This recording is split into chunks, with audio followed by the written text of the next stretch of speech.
Take a look at the example we have on the board. We are asked to solve 2/3 of x, add 1/5 of x minus 3 is equal to 6.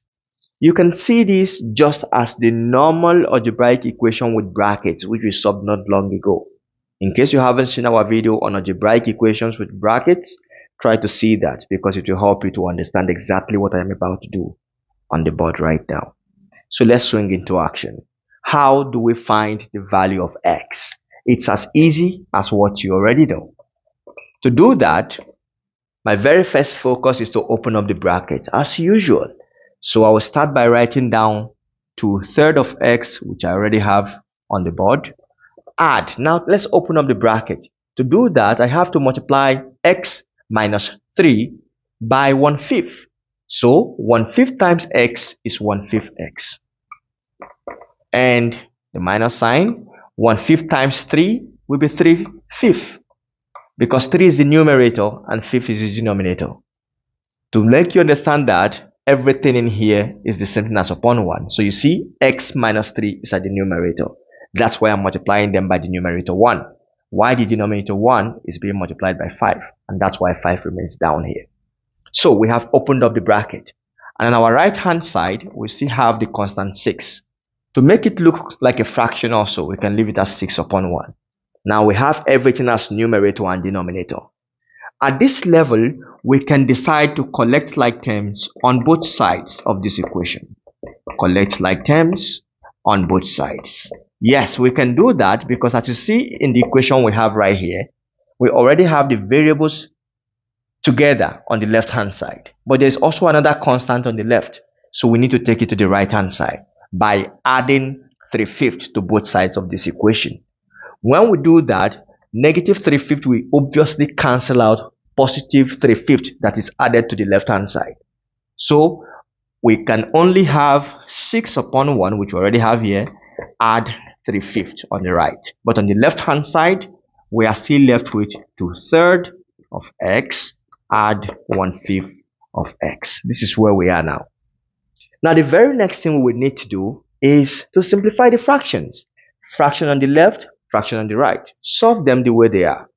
So to do that, on the left hand side, if we solve it fractionally, you can use any method you prefer. But let's use the LCM method. The LCM of 3 and 5 is 15. So working with that, 3 into 15 is 5. 5 times 2x is 10x. Plus 5 into 15 is 3. 3 times 1x is 3x. Left hand side is done. This is equal to, the LCM of 1 and 5 is 5. So 1 into 5 is 5. 5 times 6 is 30. Add 5 into 5 is 1. 1 times 3 is 3. Therefore, simplifying this fraction, we are left with a simplified version of 13x divided by 15 is equal to 33 upon 5.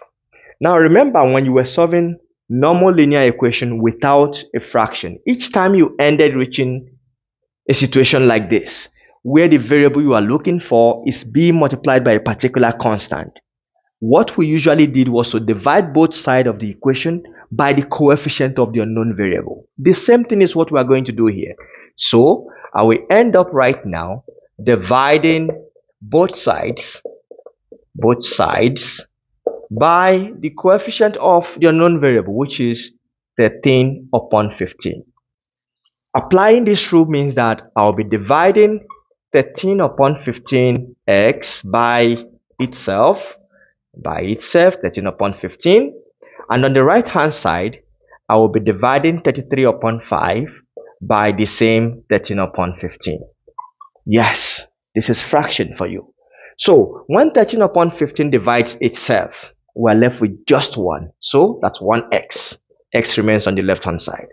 And on the right hand side, using our basic skill of dividing fractions, we know that to divide a fraction, we just change the division sign to times, while the fraction that comes on the right of the division sign changes to the inverse form.